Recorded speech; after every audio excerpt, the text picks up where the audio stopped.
আওয়ামী লীগ নিষিদ্ধ করেছে। আওয়ামী লীগ নিষিদ্ধ করবার কোনো অধিকার এই অবৈধ ক্ষমতা দখলকারীদের নাই। এরপরে আমি বলবো আইয়ুব খান, ইয়াহিয়া খান, জিয়াউর রহমান, এরশাদ বারবার আওয়ামী লীগকে নিষিদ্ধ করেছে, কিন্তু আওয়ামী লীগ নিষিদ্ধ করা যায় না। আমার বিরুদ্ধে এবং আওয়ামী লীগ অগণিত নেতা কর্মী, এমনকি আমাদের আওয়ামী পরিবারের কাউকে বাদ দিচ্ছে না, প্রত্যেকের বিরুদ্ধে মামলা হামলা দিয়ে সকলকে ঘরছাড়া করা, ব্যবসা প্রতিষ্ঠান থেকে শুরু করে সব কিছু লুটপাট করে নিয়ে যাওয়া, অর্থাৎ অর্থনৈতিকভাবে পঙ্গু করে দেওয়া, মামলা দিয়ে হয়রানি করা এবং হত্যা করা। এই ক্ষেত্রেই তারা শুধু পারদর্শিতা দেখাতে পারছে। আর যে দেশটাকে আমি অর্থনৈতিকভাবে উন্নত করেছিলাম, প্রত্যেক ঘরে ঘরে বিদ্যুৎ দিয়েছি। আমরা যদি বিদ্যুৎ দিতে পারি, তো ওই বাটপাটটাই পারলো না কেন, আর তারিখে পারছে না কেন? সেটা তো আমাদের প্রশ্ন। কারণ সব কিছু তো দিয়েছে হবে এবং সব রাখা ছিল, আসল কথা সব লুটপাট করে খেয়েছে। যখনই তারা দেখেছে আওয়ামী লীগের প্রতি জনগণের সমর্থন তারা এতটুকু কমাতে পারেনি, বরং আরও বেড়েছে।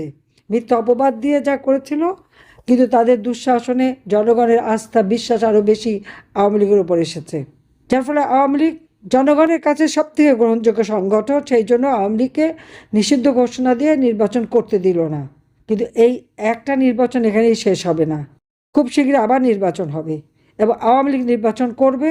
আওয়ামী লীগ যখনই নির্বাচন করবে, জনগণের ভোটেই আওয়ামী লীগ নির্বাচিত হবে। এবারে যে 12ই ফেব্রুয়ারি নির্বাচন, ওটা কি নির্বাচন হয়েছে নাকি? ওখানে তো 12ই ফেব্রুয়ারি নির্বাচন, তো 11ই ফেব্রুয়ারি সন্ধ্যার থেকে ভোট হয়ে গেছে।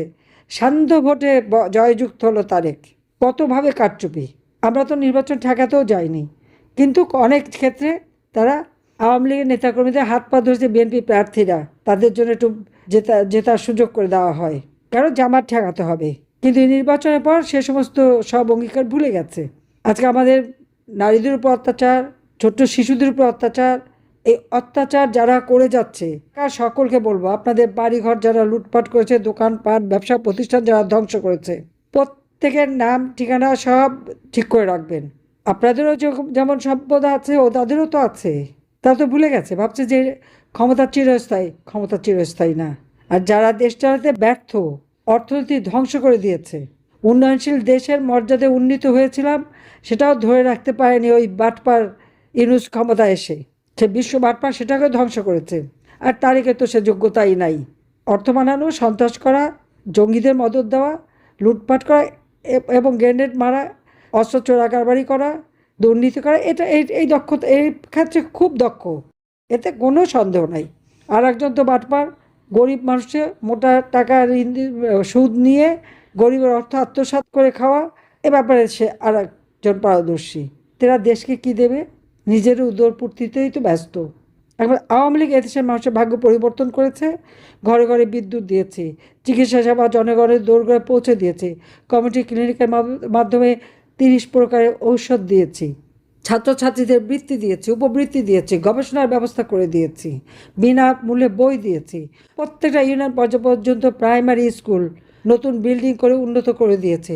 560টা মসজিদ আমরা নিজের টাকায় করেছি, পদ্মা সেতু আমরা নিজের টাকায় করেছি, অবকাঠামোগত উন্নয়ন করে সারা বাংলাদেশের চেহারা উন্নত করে দিয়েছিলাম।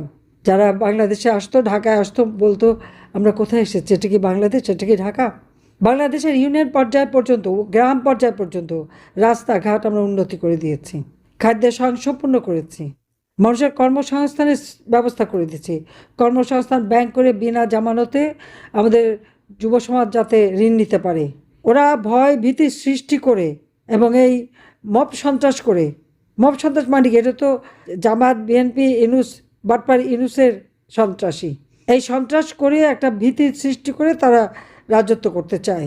ভয়কে জয় করে সকলে ঐক্যবদ্ধ হয়ে এর প্রতিকার করতে হবে, প্রতিবাদ করতে হবে। আজকে যে বিদ্যুৎ নাই, বিদ্যুতের দাবিতে প্রত্যেকটা এলাকায় মানববন্ধন এবং সাধারণ মানুষ, কৃষক, শ্রমিক সবাইকে নিয়েই কাজ করতে হবে। একটা পর ইন্ডাস্ট্রি বন্ধ, শ্রমিক, লক্ষ লক্ষ শ্রমিক আজকে বেকার। তারা কি করে খাবে?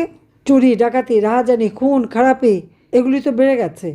এগুলিকে নিয়ন্ত্রণ করতে পারছে না? পারে মানুষের জীবনে নিরাপত্তা দিতে, না পারে পেটে ভাত দিতে, না পারে যুব সমাজকে চাকরি দিতে, না পারে শ্রমিকের কাজ দিতে, না পারে কৃষকদের সাহায্য করতে, কৃষকদের কৃষি উৎপাদনে সাহায্য করা বা তাদের উৎপাদিত পণ্যের ন্যায্য মূল্য দিতে পারে না। জিনিসপত্রের দাম বেড়ে সকলের ক্রয় ক্ষমতার বাইরে চলে গেছে, তাও নিয়ন্ত্রণ করতে পারে না।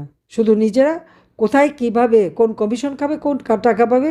বিদ্যুৎ দিতে পারে না, বিদ্যুতের জন্য তেল, এলএনজি, কয়লা সেগুলি কিনতে পারে না, কিন্তু প্লেন কেনে, প্লেন কেনার চুক্তি করে যাতে কমিশনটা ভালো খেতে পারে। এটাই তো এদের চরিত্র। কাজে এদের হাত থেকে আমাদের দেশকে আমরা রক্ষা করবই করব, আর সেদিন খুব বেশি দূরে না। কাজে আপনারা সবাই ঐক্যবদ্ধ হন। আর যেখানে যেখানে আপনারা বলছেন কমিটি নাই, সেই কমিটিগুলি আপনারা এখন যারা মাঠে কাজ করছেন তারাই আপনারা ঠিক করেন, একটা কমিটি কাঠামো গড়ে তোলেন। তারপর আমি নিশ্চয়ই নির্দেশ দিয়ে দেবো যাতে এই কমিটিগুলি সব পূর্ণাঙ্গ হয় এবং সেইভাবে কাজ করা যায়।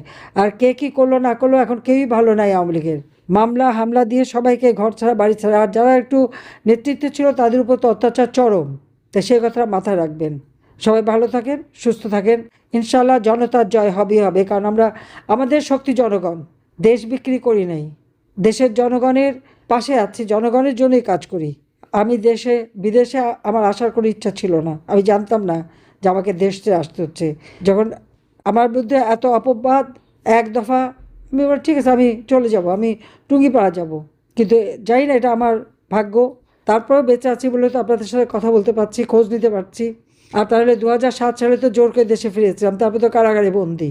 তো সেরকমই থাকতে হতো, অথবা আমাদের দুই বোনকে তো মেরেই ফেলবে সেটাই প্ল্যান ছিল। বাবা মা ভাই সবাইকে তো হত্যা করেছে, এখন বাকি ছিল এটাই। তারপর আল্লাহ বাঁচিয়ে রেখেছে। আল্লাহ যখন বাঁচিয়ে রেখেছে নিশ্চয়ই বাংলাদেশ আবার আপনারা ফিরে পাবেন, আবার বাংলাদেশ উন্নত হবে ইনশাল্লাহ। জয় জনতার হবেই। জয় বাংলা, জয় বঙ্গবন্ধু। বাংলাদেশ চিরজীবী হোক। খোদা হাফিজ।